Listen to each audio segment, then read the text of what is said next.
내가 들으니 하늘에서 음성이 나서 이르되 기록하라. 지금 이후로 주 안에서 죽는 자들은 복이 있도다 하시매 성령이 이르시되 그러하다 그들이 수고를 그치고 쉬리니 이는 그들의 행한 일이 따름이라 하시더라. 아멘. 하나님의 말씀이었습니다. 오늘 또 하나님의 크신 은혜와 축복하심이 우리 가운데 임하실 줄 믿습니다. 여러분, 오늘 이 시간 예배를 드리면서 여러분의 가슴이 한번 확 튀어지고 시원하게 되는 역사가 있기를 원합니다. 하나님의 사랑 때문에 말입니다. 여러분, 그럴 때 있잖아요. 누군가의 사랑의 이야기를 들을 때에 정말 가슴이 뜨거워지고 시원케 되는 역사를 경험한 적이 다 있으시죠. 오늘 말씀 가운데 그런 축복이 있기를 원합니다. 우리는 5월의 오복입니다. 좋은 말씀입니다. 좋은 말씀을 우리가 듣고 있어요. 이와 같은 때에 복에 대한 성경 말씀을 듣고 있다는 것이 얼마나 큰 축복인가요? 첫째가 무엇이었습니까? 말씀의 복. 둘째는 무엇이었나요? 의복의 복. 셋째는 무엇이었습니까?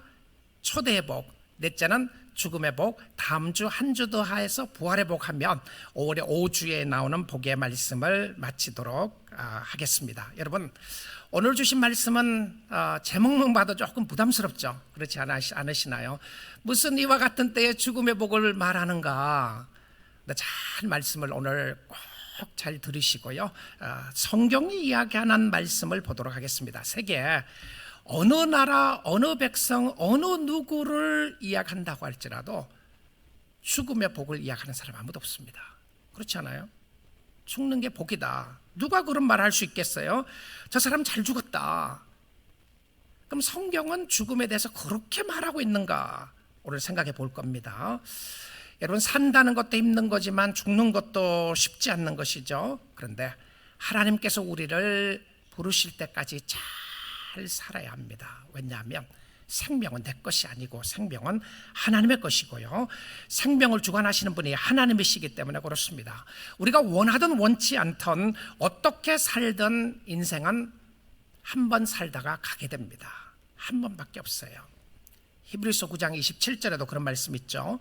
한 번 죽는 것은 사람에게 정한 것이요 그 후에는 심판이 있으리니라고 그랬습니다. 여러분, 자신 있는 사람 있으시나요? 장담할 수 있는 사람 있습니까? 나는 절대 안 죽을 거야. 그럴 리가 없어. 뭐 코로나 바이러스가 아니라 무슨 바이러스라고 할지라도 여러분, 나는 언젠가 항상 나는 여기서 안 죽고 영원히 살 것이라고 이야기할 사람은 한 사람도 없을 겁니다. 우리는 다 아는 이야기죠. 그런데 우리는 죽음에 대한 이야기를 싫어합니다. 왜냐하면 죽음은 분리이기 때문에 그렇습니다. 여러분, 병이 걸리면 그렇게 말하잖아요. 야, 저 사람이 암병이 걸릴 줄 몰랐다라는 말보다 더 가슴이 아픈 말은 어떤 말이죠? 내가 그런 병에 걸릴 줄 몰랐다. 내가 이럴 줄 몰랐다. 내가 이 병에, 내가 이런 암에 걸려서 어려움이 있을 줄 꿈에도 생각 못했다. 우리 주위에서 이런 말을 들어보는 거죠. 여러분, 죽음에 대한 설교는 장례식이 아니면 주일 설교로서는 하기가 쉽지 않는, 잘 듣지 못하는 설교입니다. 우리는 요즘 특히 코로나 바이러스 영향으로 팬데믹을 인하여 참으로 그 어느 때보다도 죽음을 가까이서 보고 있습니다. 그리고 참 지금은 사랑하는 가족의 세상을 떠나는 것을, 죽음을 보면서 특별히 코로나 바이러스로 돌아가신 분들 가족들에게는 너무너무 아픈 시간입니다. 여러분, 그 가족들을 향해서 누가 복 있다는 말을 할 수 있겠습니까? 우리는 여전히 병이 걸릴까 봐 두렵고 지금과 같은 때에 정말 죽을까 봐 두려운 것이 솔직한 고백입니다. 이것은 많은 사람들이 가지고 있는 감정이고 느낌일 것입니다. 그런데 오늘 본문 말씀을 중심으로 해서 성경이 이야기하는 죽음의 복이 무엇인지를 살펴보기 원합니다. 먼저 성경이 이야기하는 죽음의 의미와 그 기원이 어디서 오게 됐는가를 볼 텐데요. 오늘 본문 말씀 14장 13절 다시 한번 봅니다. 상반절만 볼게요. 또 내가 들으니 하늘에서 음성이 나서 이르되 기록하라. 자, 여러분, 이 말씀을 보시면 사도 요한이 이제 천성에 올라갑니다. 성령의 역사로 천국에 올라가서 하나님께서 보여주시고 들려주시는데 하늘에서 음성이 나서 이야기하기를 기록하라. 자, 그리고 나서는 그 다음에 죽음에 대한 이야기를 기록하는 장면이 나와요. 자, 이 말씀은 무엇을 이야기하고 싶으냐면 사도 요한이 자기 생각을 가지고 기록한 것이 아니고요, 자기가 원하고 자기가 경험했던 것을 기록하는 것이 아니라 하나님께서 들려주시는 하나님의 음성에 대한 기록하라는 것을 이야기합니다. 자, 다시 한번 돌아가면서 생각해 보겠습니다. 사도 요한이 이 환상을 보고 하나님 앞에 들림받아서 천성을 보는 그 상황이 어땠습니까? 세상에 지금 팬데믹으로 죽는 이런 상황 이상이었죠. 특별히 예수 믿는다는 사람이, 예수 믿는다는 이유 때문에 너무나도 많은 사람이 죽어가고 있었어요. 아니, 예수 믿는 사람 하나님이 지켜주셔야 되는 거 아니겠습니까? 예수 안 믿는 사람들은 죽더라도 예수 믿는 사람들은 하나님이 지켜줘야 되는 것 아니겠습니까? 그런데 사랑하는 성도들이 찬양을 하다가 붙잡힙니다. 예배를 드리다가 붙잡혔어요. 감옥에 들어갑니다. 사자굴에 들어갑니다. 그리고 로마 황제들이 그들을 잡아서 정말 무서운 핍박을 가하게 되고 박해를 가하고 죽이게 되는 그런 상황이 있게 되었습니다. 누구였나요? 예수 믿는 사람들이었어요. 자, 근데 그 예수 믿는 사람들에게 이 상황을 보고서 요한이 환상을 보고 하나님께서 말씀을 들려주시는 거죠. 그래서 하나님이 주신 말씀을 가지고 기록을 하고 있습니다. 근데 성경은 이 죽음을 어떻게 이야기를 하느냐면, 죽음은, 성경의 죽음은 한 번도 없어지는 것이라고 말한 적이 없어요. 죽으면 끝난다, 이제 모든 것이 끝이다, 그래서 없어진다. 그래서 여러분 이 해석을 잘 하셔야 됩니다. 여러분이 가지고 있는 생각과 해석이 세상적인가, 아니면 책에서 배웠는가, 아니면 경험에서 알게 됐는가, 아니면 성경이 이야기하는 것인가를 보셔야 돼요. 근데 이 성경은 죽음의 의미를 어떻게 이야기를 하느냐 하면 분리로 설명을 합니다. 죽음은 분리다. 그러니까 death is a separation, 분리되는 것을 이야기했어요. 근데 성경은 일반적으로 두 가지 죽음에 대해서 말하고 있습니다. 첫째는 육적인 죽음이고요, 두 번째는 영적인 죽음입니다. 근데 대부분 교회 외에는, 성경 외에는 영적인 죽음에 대해서 거의 말하지 않습니다. 근데 성도들도 이거 깊이 생각 안 해요. 근데 일반적으로 죽음을 우리가 이야기를 하면 육적인 죽음을 이야기를 하는 것이죠. 근데 이 육신의 죽음이 뭔지 압니까? 육신의 죽음이. 자, 이 말씀을 잘 듣고 나가면 오늘 끝에 가서 왜 이거였구나 하는 것을 잡게 될 거예요, 여러분이요. 자, 육신의 죽음을 이야기를 할 때에 육신의 죽음은 육신입니다. 고깃덩어리와 같은 이 육신이, 이것이 영으로부터 분리되는 겁니다. 떨어지는 거예요.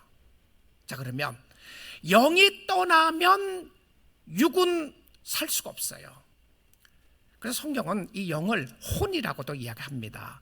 프노마라고 하는 영이라는 단어도 있고 수케이라고 하는 혼이라고 하는 단어도 쓰는데요, 어떨 때는 비슷한 상황 속에서 같은 상황으로 쓰고 있는 부분들이 있어요. 그러니까 그래서 이것이 혼이나 영이나 같은 의미로 보는 사람들이 많이 있습니다.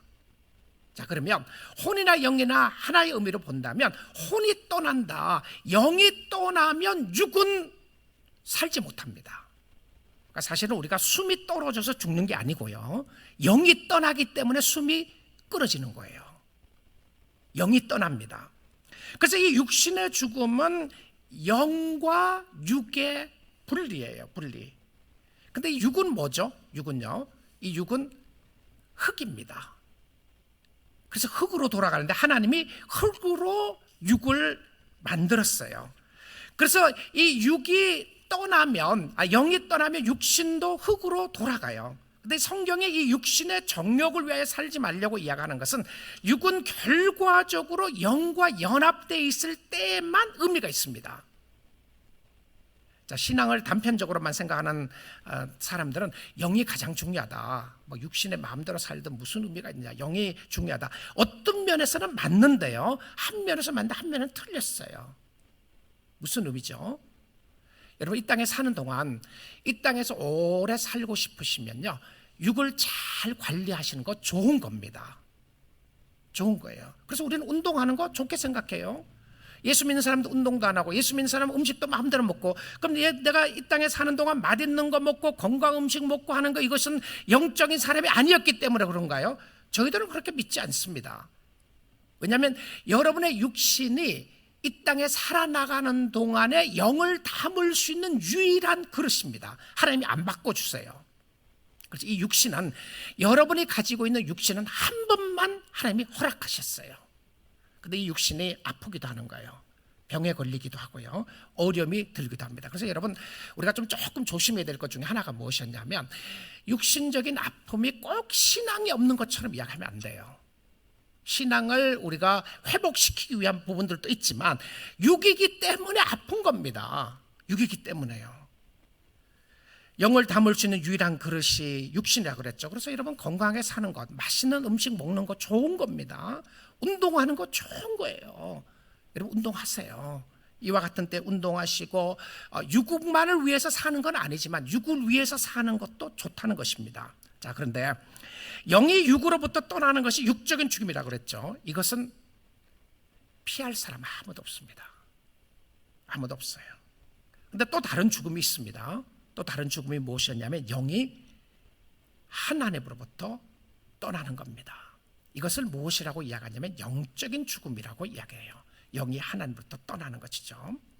사람들이 생각하지 않고 믿고 싶어 하지 않는 것은, 육신의 죽음보다 더 무서운 것은 영적인 죽음입니다.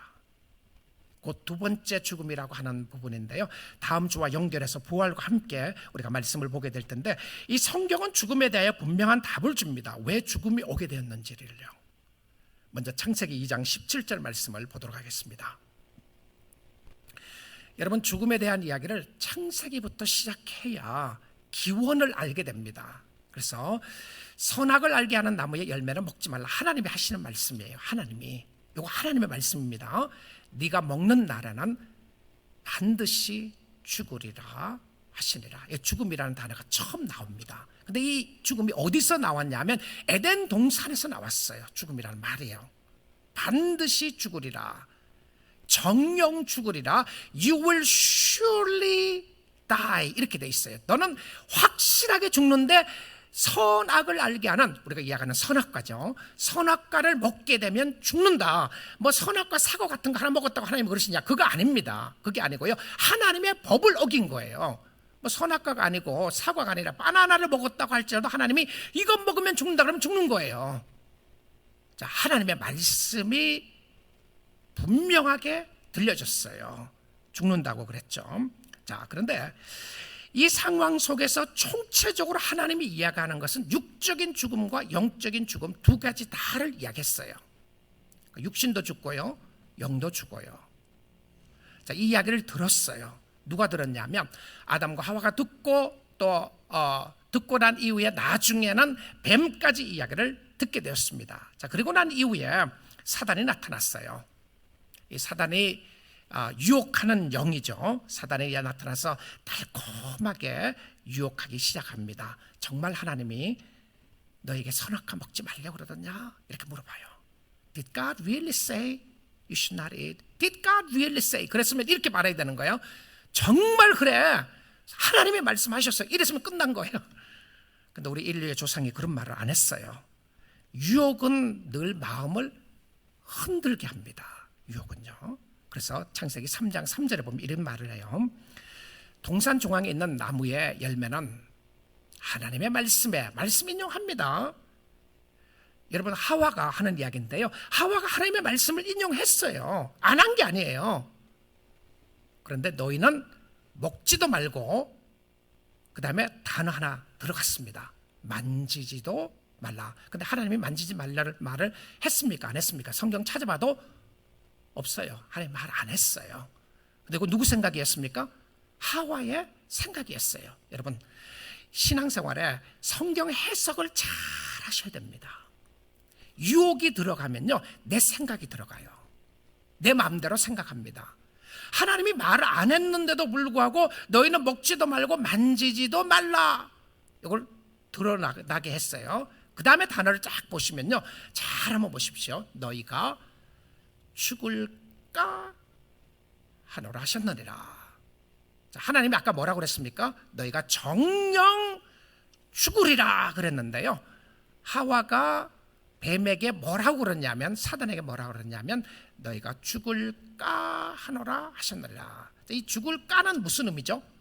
죽을 수도 있고, 그렇죠, 죽지 않을 수도 있다고 하는 의심의 마음이 들어가게 된 겁니다.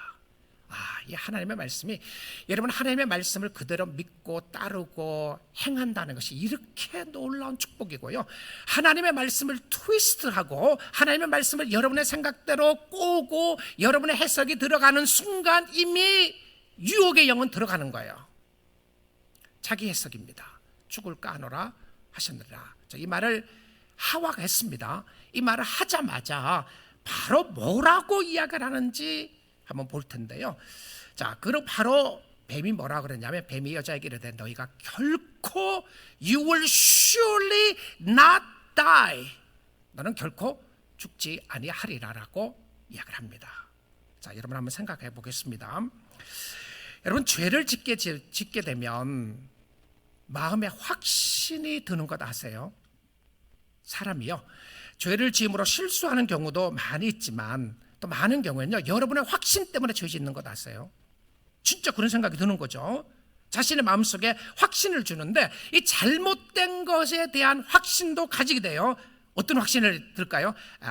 다른 사람도 다 하는데 뭐, everyone does it, 다 하는데 뭘 갖고 그러냐, 이것쯤이야, 이렇게 사는 것이 제대로 사는 거야, 별것 아니야, 하나님 한번 봐주시겠지, 이와 같은 상황인데 이렇게 어려울 때 하나님도 안 봐주시려나? 그러면 죄 짓고 나서 그냥 회개하면 되지. 여러분, 죄를 지을 때도 확신을 가지게 됩니다. 이 참 신기하죠. 근데 이 확신의 이야기를 하도록 한 것이 마음속에 있는 죄의 유혹에 의한 사단의 역사라는 사실을 알아야 합니다. 자, 하나님은 정령 죽으리라고 그랬어요. 사단은 정령 죽지 아니하리라고 이야기를 합니다. 그러면 누구 말을 들어야 되겠어요? 아담과 하와를 만든 사람이 누굽니까? 하나님이에요. 왜 우리가 하나님 앞에 우리의 죄에 대한 responsibility를, 책임을 가져야 되냐면 창조주가 하나님이에요. 내가 아닙니다. 내가 나를 만들지 않았어요. 나는 우연하게 스스로 태어난 사람이 아니에요. 생명의 주관자는 하나님이시고 하나님이 만드신 거예요. 그런데 사단이 뭐라고 그러냐면 하나님을 대항하면서 안 죽는다고 그래요. 자, 우리 이 이후부터 우리의 인간의 삶 속에 두 가지 음성이 들리게 됩니다. 예수 믿는 사람들에게도요. 하나는 육신에 의한 사단의 음성이 늘 들려지고요, 하나는 하나님의 음성이 들려지게 돼요. 하나님이 이렇게 살아야 한다고 이야기를 하는데 사단은 그렇게 살지 말라는 거예요. 너 적당히 살면 된다. 뭐 교회 그렇게 가느냐, 예수 뭐 그렇게 믿느냐, 예수 안 믿어도 다 구원받을 수 있는 방법이 있다. 이게 어디에 있어요? 성경에 있나요? 자, 끊임없는 이런 소리들을 듣게 되는데 놀랍게도 하나님의 형상으로 창조된 인간은 사단의 책임을 안 져요. 사단의 책임 안 졌어요. 너 안 죽는다 그러고 나서는 결과적으로 선악과를 따먹게 되잖아요. 그럼 따먹게 되면 책임을 져야 되는데 책임을 그렇게 말한 사람은 책임 안 졌어요. 그리고는 하나님의 말씀에 의하여 죽음이 오게 됩니다. 첫째는 육신적인 죽음이 왔고요, 그리고 두 번째는 영적인 죽음이 오게 됩니다. 근데 놀랍게도 여러분 그거 아세요? 영적인 죽음이 먼저 왔다는 것을요. 무슨 의미죠? 아담과 하와가 에덴 동산에서 쫓겨나게 됩니다. 이 쫓겨났다고 하는 것은 하나님과 관계를 하지 못하도록, 하나님을 뵐 수 없도록 쫓겨난 거죠. 영적인 죽음이 먼저 왔어요. 그리고 난 이후에 육적인 죽음이 왔습니다. 결과적으로 죽었는데 나중에 죽게 되죠. 왜 딜레이 데스가 온지 아세요? 하나님이 아담과 하와를 사랑했기 때문에 그렇습니다. 자, 이런 의미로 생각을 하면 우리가 죽음에 대한 부분에 있어서도 딜레이 되는 것은 하나님이 주시는 놀라운 축복 중에 하나입니다. 살아있다는 것이 축복이에요. 지금요, 살아있다는 것이요. 하나님을 만날 수 있는 시간 벌어주신 거예요. 여러분에게 시간을 벌어주세요. 이 성경은 이 죄로 말미암아 온 죽음을 결코 미화시키지 않아요.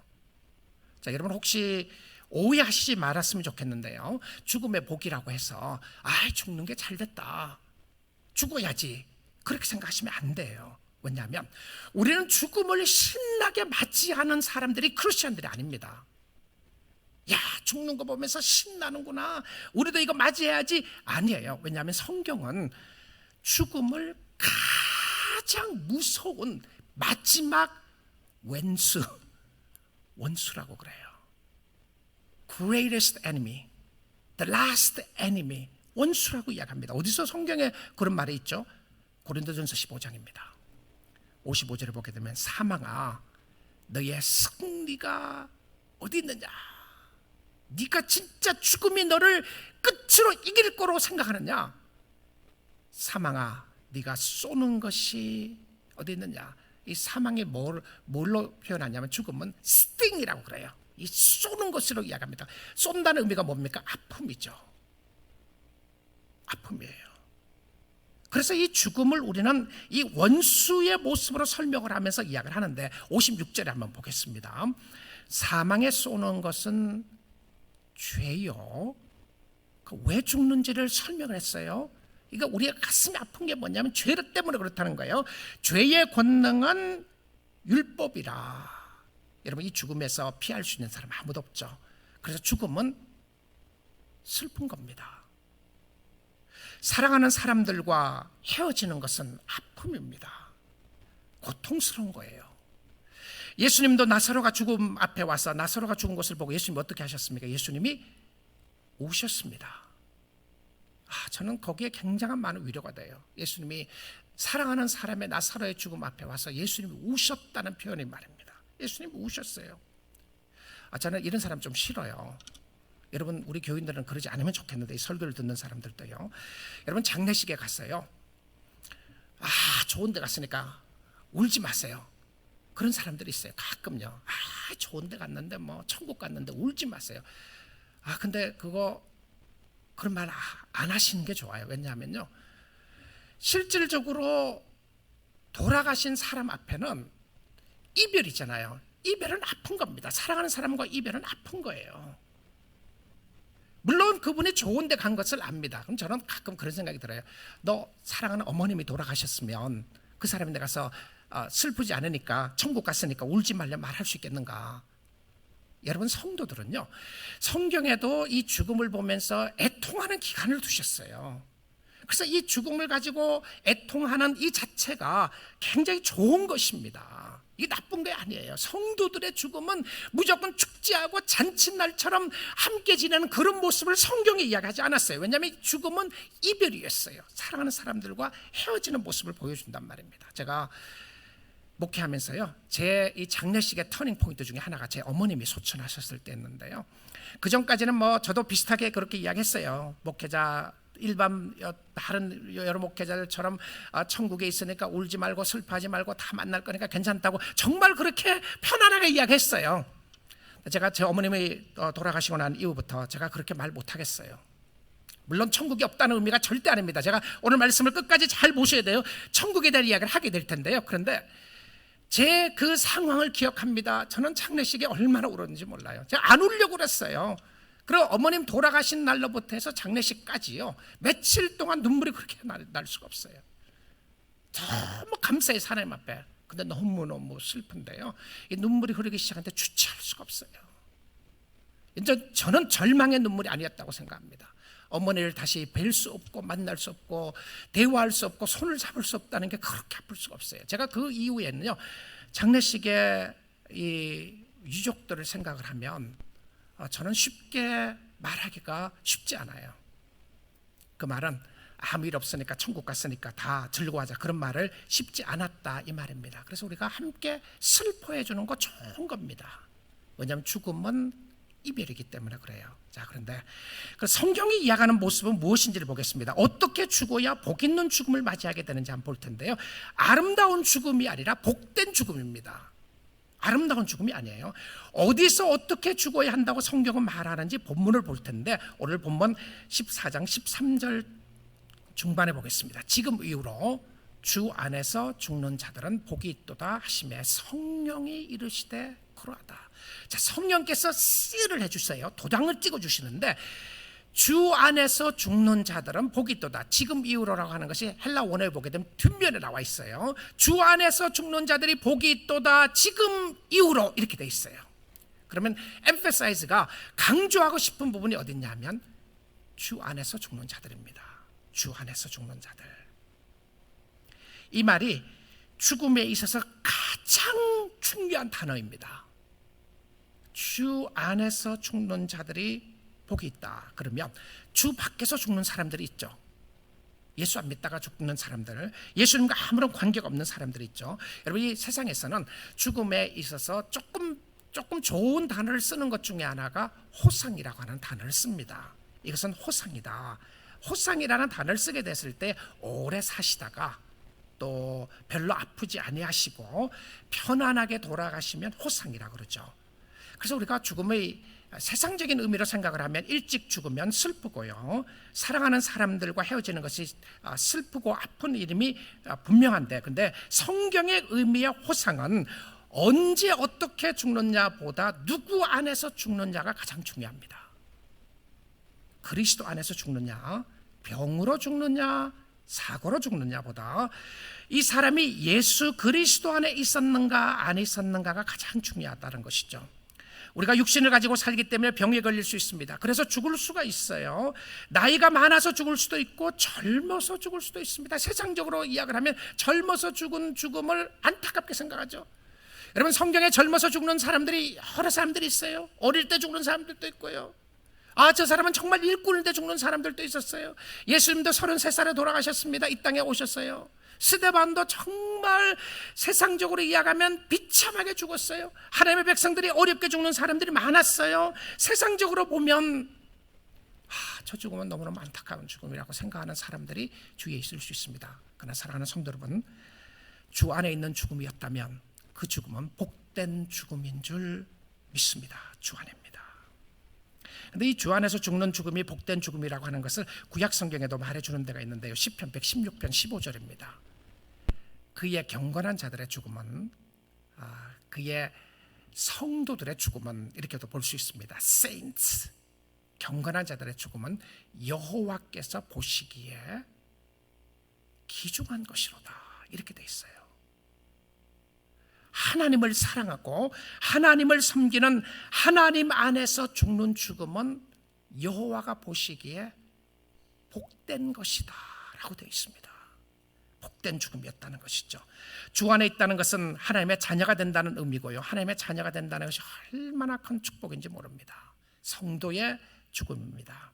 그런데 이 주 안에서 죽는다는 의미의 중요한 것 중에 하나가 있는데, 이것은 살아있는 동안에 주님을 잘 섬겨야 합니다. 그리고 살아있는 동안에 그리스도와 함께 죽음을 경험해야 돼요.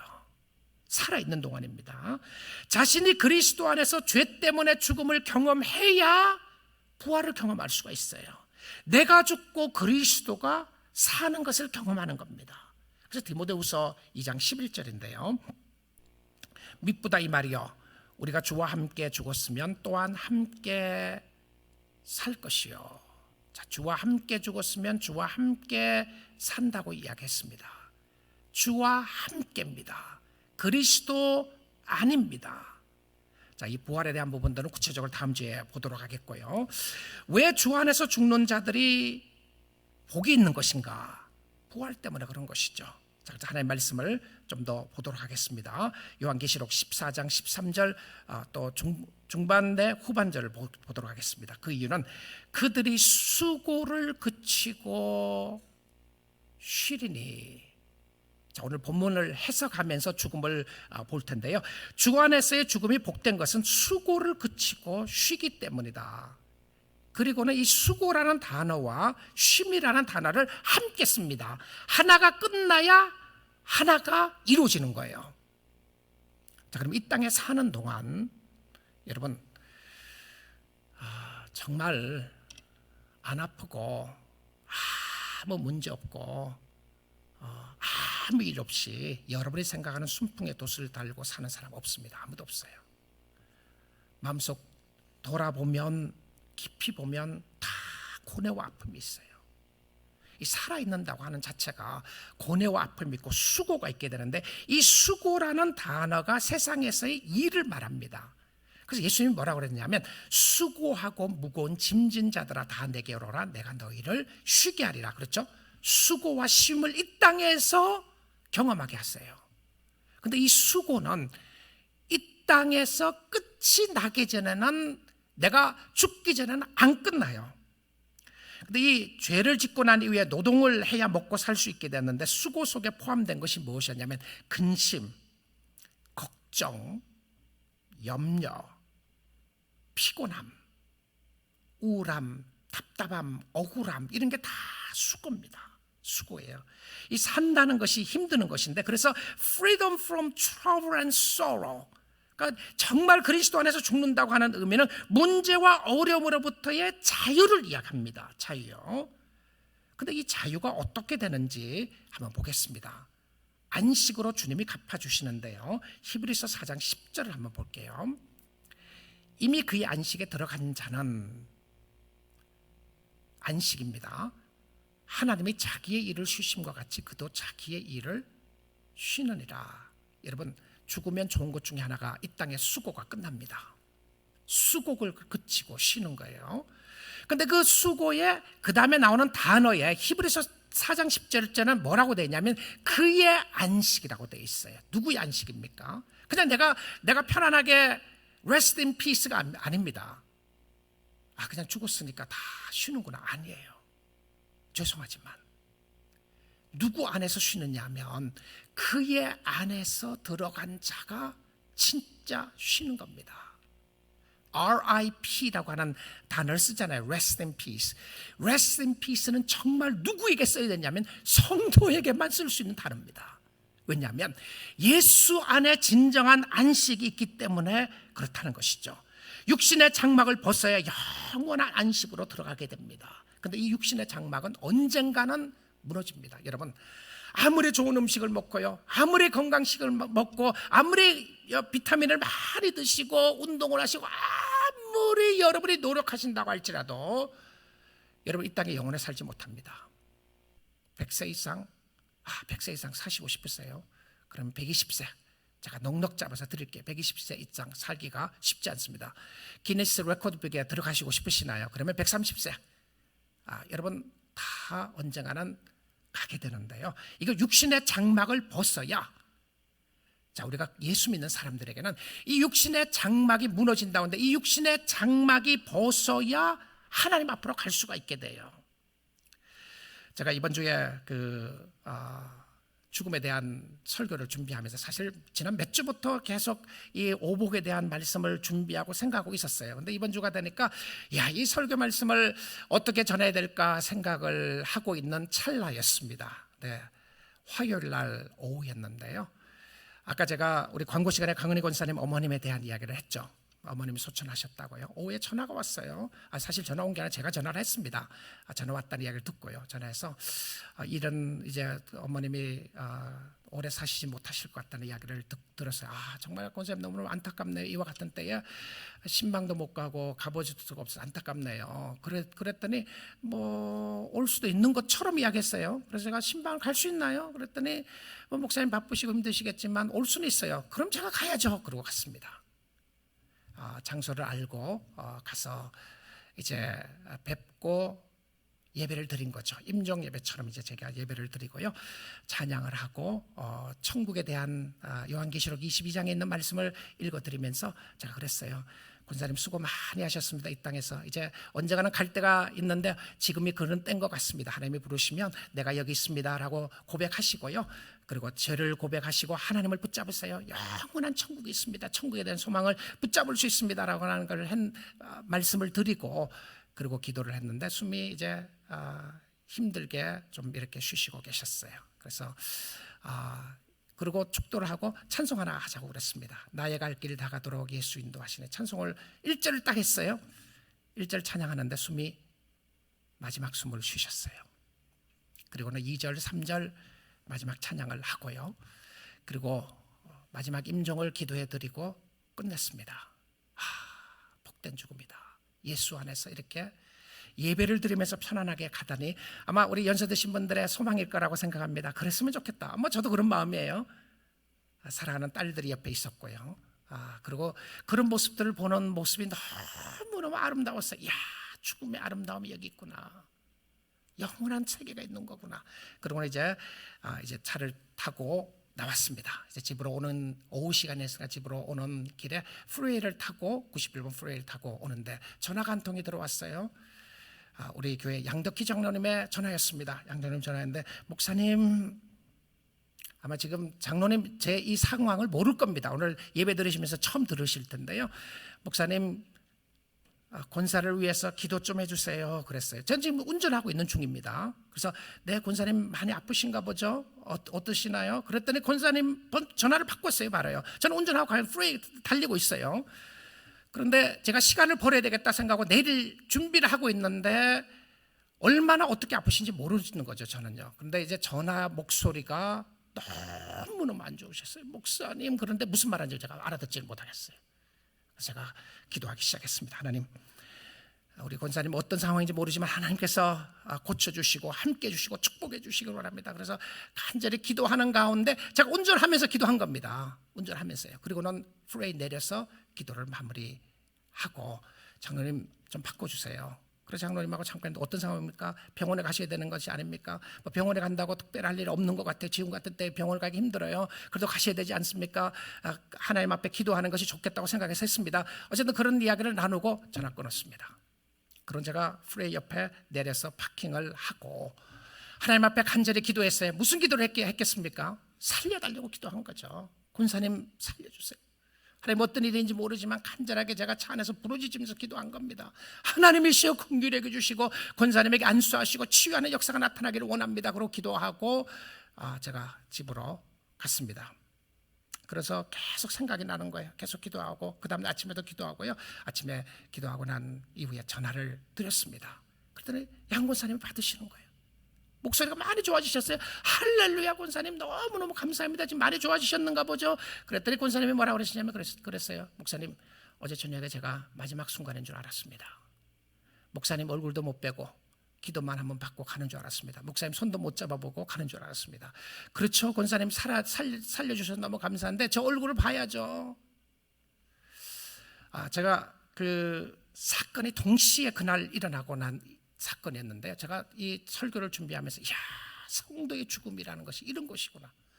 죽는 모습이 아름다운 모습도 있지만 살아있는 모습도 하나님의 기적을 베풀어 주시고 살아있는 모습도 이렇게 아름다운 모습이구나라는 생각을 하게 됐어요.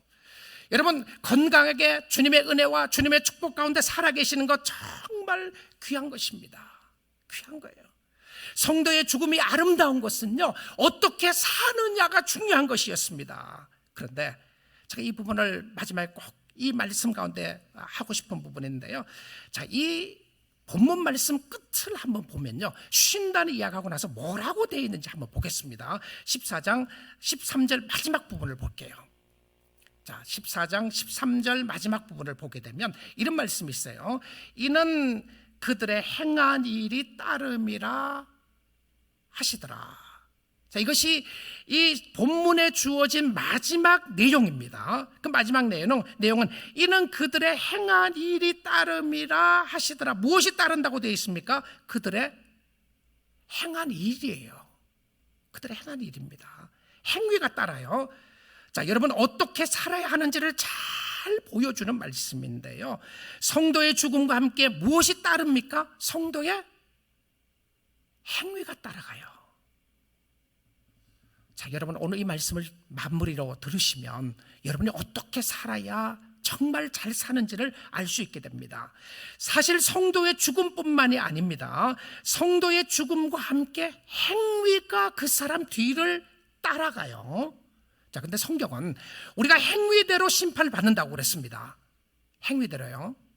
그럼 행위대로 심판을 받으면 우리가 다 죽을 수밖에 없어요. 근데 하나님의 은혜가 필요한 거죠. 은혜가 필요하다고 해서 우리는 아무런 행위가 필요 없이 사는 사람들이 아니라는 사실을 여기서 보게 됩니다. Notice, 잘 보십시오. 행위가 성도보다 앞서가지 않았어요. 무슨 말씀인지 아시겠죠?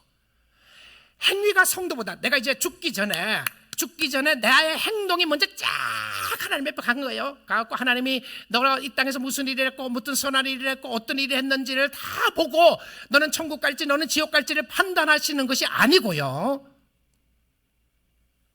행위는 내 뒤를, 성도의 뒤를 따라갑니다. 하나님이 나를 영접하시고 나를 받아주시고요, 나의 good works는, 나의 선한 행위는 내가 이 땅에서 어떻게 살았냐는 것은 내 뒤를 따라온다는 것입니다.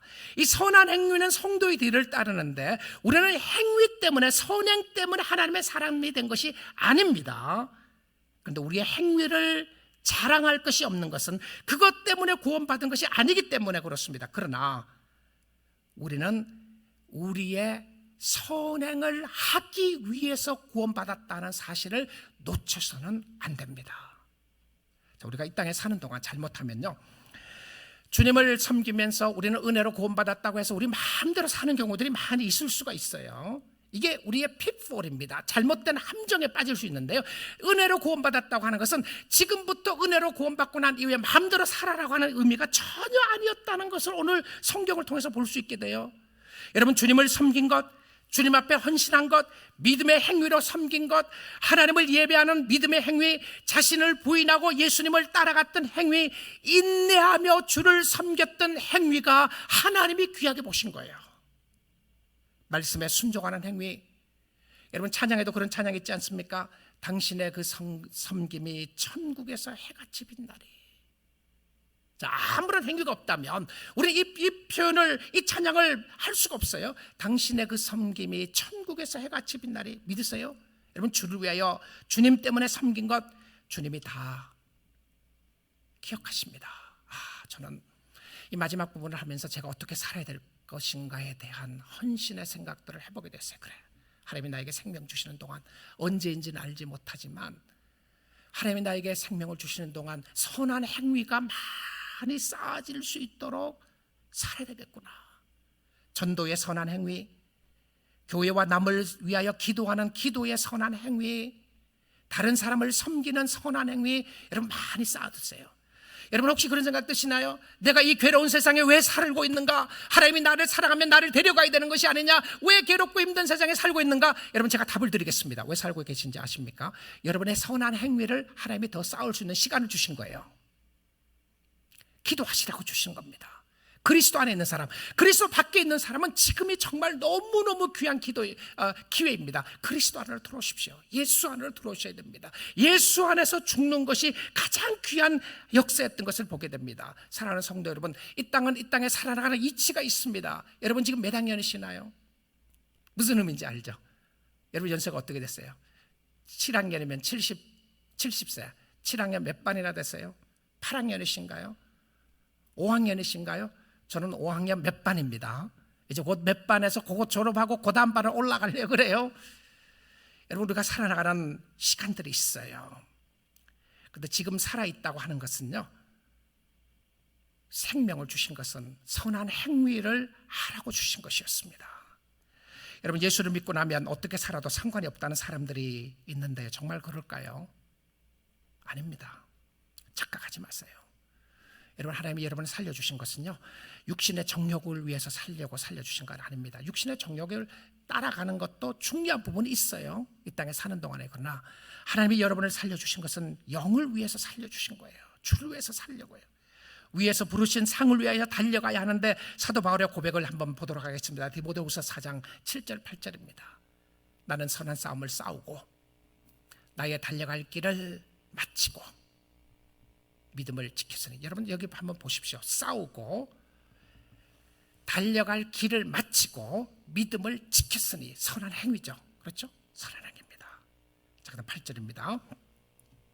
이제 우러는 나를 위하여 의의 면류관에 예비되었으므로 주 곧 의로우신 재판장이 그날에 내게 주실 것이며 내게만 아니라 주의 나타나심을 사모하는 모든 자에게 도니라. 하나님, 나를 구원해 주셔서 너무 감사합니다. 이제부터는 내가 실컷 놀고 마음대로 살고 내가 주님과 상관없이 살다가 주님 앞에 가겠습니다, 그거였나요? 아니었습니다. 이제 우리는 나를 위하여 의의 면류관에 예비되어 있고 의로우신 재판장이.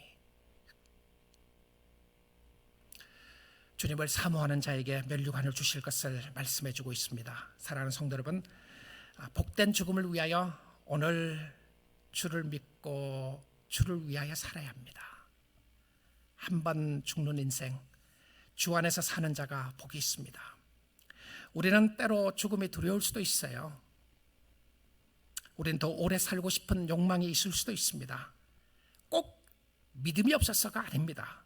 믿음이 있는 사람이라고 할지라도 사랑하는 사람들과 헤어지는 것이 아픔일 수 있습니다. 내가 어떻게 아내를 두고 가느냐, 내가 어떻게 남편을 두고 가는가, 내가 어떻게 자녀들을 두고 가는가, 이 아픈 아이를 두고 내가 어떻게 가는가에 대한 부모의 마음을 믿음이 없다고 누가 말하겠습니까?